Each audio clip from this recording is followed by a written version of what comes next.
आखिर कौन है ये जगन्नाथ, इसके बारे में जानने का प्रयास करेंगे। अरे इतनी बड़ी बड़ी आंखें हैं, हाथ बिल्कुल छोटे हैं, पैर तो दिखते ही नहीं, ये आपके कैसे भगवान हैं? तो इस बारे में शिव जी पद्म पुराण के उत्तरखंड के 250वां अध्याय के 41 और 44 श्लोक में कहते हैं, कृष्ण कृष्ण जगन्नाथाय जने त्वां पुरुषोत्तमं परिस परमात्मानं अनादि निधनम परम त्वमेव जगतां सृष्टां धात्रहर्ता जगत गुरु त्वमेव चिदचिद अस्तरूपम ब्रह्म सुरेश्वरम। यानी कि भगवान शिव जी कहते हैं, हे कृष्ण, आप में और जगन्नाथ में कोई भेद नहीं है, वास्तव में आप ही परमेश्वर हैं, आप ही मेरे इष्ट हैं, आप अनादि हैं, वास्तव में आप ही परम ब्रह्म हैं और आप ही इस जगत के पालन सृष्टि करता है। तो फिर हम देखते हैं, अरे कृष्ण का अलग रूप है, जगन्नाथ जी का तो बिल्कुल अलग रूप है। कृष्ण जो है त्रिभंग ललित के रूप में विचरण करते हैं, खड़े रहते हैं, लेकिन जगन्नाथ का रूप इतना अलग क्यों है?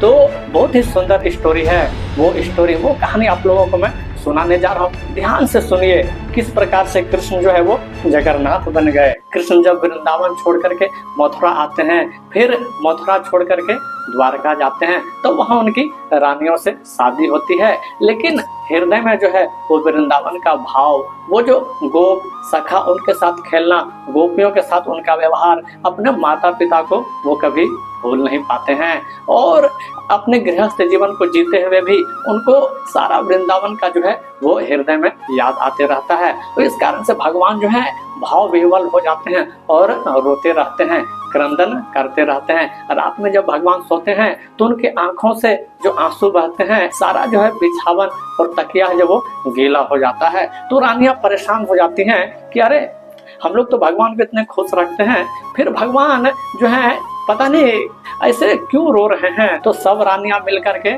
जाती हैं, आखिर क्या कहते हैं, किनसे पूछें, जो भगवान जो है किनको याद करते हैं।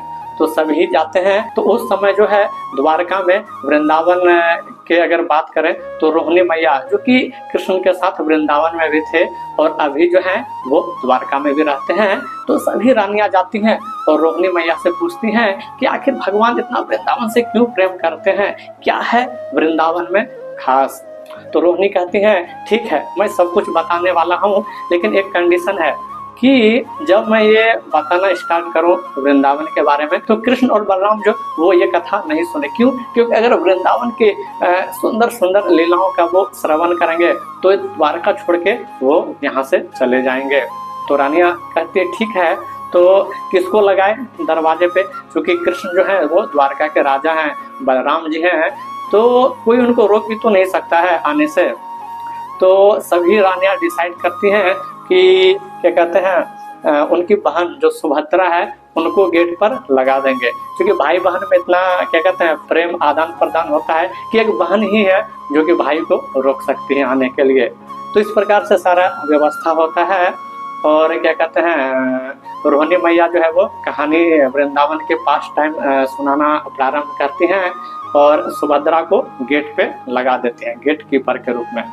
तो इस प्रकार से रोहिणी मैया अब वृंदावन के बारे में कहने लगते हैं और जितने भी रानियां हैं सभी जो है एक क्या कहते हैं ध्यान पूर्वक सुनने लगते हैं, जो किस प्रकार जो है वृंदावन में कृष्ण जो है वो गोप सखा के साथ जाते हैं, दिन भर क्रीड़ा करते हैं, शाम में जब आते हैं तो किस प्रकार मैया उसको क्या कहते हैं फिर से कुमकुम लगाते हैं, चंदन लगाते हैं, किस प्रकार से वनमाला लगाते हैं और किस प्रकार से भगवान जो है पास टाइम करते हैं। तो ये सब जैसे ही रोहिणी मैया बताते रहते हैं कि पीछे से कृष्ण और बलराम दोनों आते हैं और सुभद्रा जो उनकी बहन होती है वो इतने तल्लीन के साथ क्या कहते हैं पास टाइम को सुनते हैं भगवान के कि उनको भी याद नहीं रहता कि कब जो है कृष्ण और बलराम दोनों पीछे से सुन रहे हैं। तो गेट पे सुभद्रा महारानी जो खड़े हैं तो वो ऐसे करके खड़े हैं जो कोई नहीं आएगा, और पीछे से कृष्ण, एक तरफ से कृष्ण और दूसरे तरफ से बलराम जो है वो भी जो है ध्यान पूर्वक वृंदावन की कथाओं का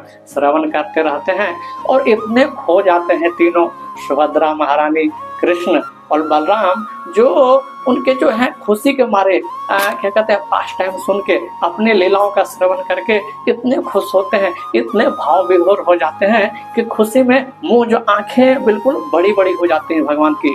जैसे हम लोग देखते हैं कोई कहानी अगर आश्चर्यचकित करने वाली रहती है।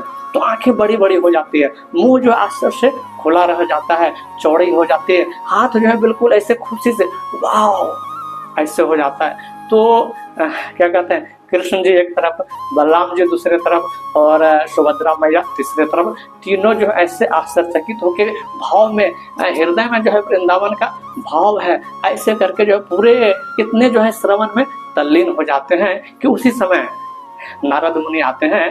तो नारद मुनि ये रूप कहता है ये कौन है, ये कृष्ण जी हैं, देखने में तो बलराम जी लग रहे हैं सुभद्रा महारानी, लेकिन ये कौन सा रूप है जो बिल्कुल हाथ जो है एकदम छोटा हो गया है, आंखें जो है बड़ी बड़ी हो गई है, मुंह जो है खुशी के मारे खुला हुआ है, पैर जो है वो सिकुड़ गए हैं, बिल्कुल जो है एकदम वृंदावन के भाव को धारण किए हुए हैं कृष्ण द्वारका में, लेकिन भाव क्या है वृंदावन का, वो उदार भाव, वो कृपामयी भाव है। तो जैसे ही नारद मुनि देखते हैं कि कहते हैं वाह भगवान, वो जो है दंडवत करते हैं कृष्ण को।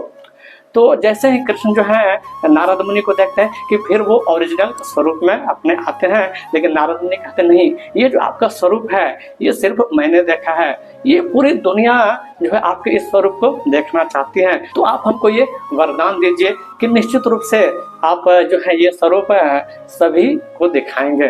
तब जो भगवान आशीर्वाद देते हैं और वही कृष्ण, बलराम और सुभद्रा जो है जगन्नाथ, बलदेव और सुभद्रा महारानी के रूप में हम लोग के सामने आते हैं। और भगवान का ये जो रूप है बिल्कुल कहते कृपामयी रूप है, ममतामयी रूप है, बिल्कुल वृंदावन के प्रेम से भरा हुआ रूप है। इसी कारण से कहते ये रूप को जो भी मनुष्य, जो भी जीव देखते हैं, वास्तव में वो अपना शरीर छोड़ करके निश्चित रूप से वैकुंठ में वास करते हैं। अनेक अनेक जन्मों के जो भी पाप कर्म है वो विनष्ट हो जाते हैं। इतना जो है भगवान का ये सुंदर रूप है और वही सुंदर स्वरूप हम लोगों के सामने जगन्नाथ के रूप में आते हैं। तो जय जगन्नाथ, जय बलदेव, जय सुभद्रा मैया की जय। इतनी सुंदर कहानियों को लाइक, सब्सक्राइब एंड फॉलो कीजिए। मेरे चैनल को यूट्यूब पे